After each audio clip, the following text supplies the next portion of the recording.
Communication is key to good quality care outcomes across healthcare. However, when you are working with an individual with a life-limiting condition, there can be complicated expressions of anticipatory grief that can influence and impact the conversation. Anticipatory grief is defined as feelings of distress over a future loss. This loss can be a death, but can also be a loss of independence, future plans, or ability. Responding to grief requires us to act empathetically, which we can do in 4 ways. 1. Perspective taking, seeing something from someone else's point of view. 2. Not judging or dismissing the alternative point of view.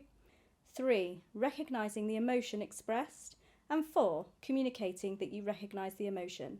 The temptation can be to try and lift the person out of their grief through either distraction, deflection, or trying to find a silver lining to the situation.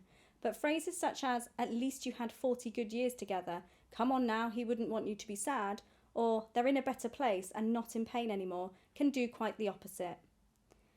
Not allowing someone space in which to express their grief can make them feel that their emotional response is wrong or unwelcome, and this in turn can add feelings of guilt or embarrassment to their grief. The truth of the matter is that there is rarely anything that you can do to minimize someone's feelings of grief, but you can offer connection and support in the form of a listening ear and your time.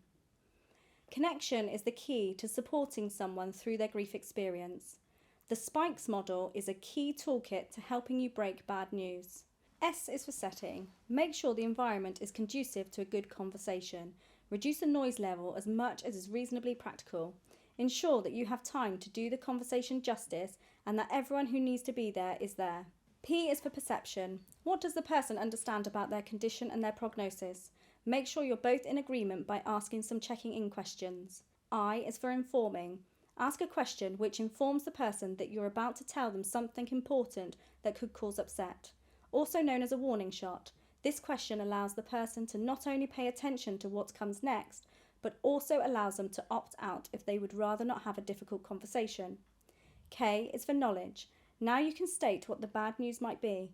Keep it clear, simple, and empathetic. E is for emotion. Sit with the person and connect with them in their distress.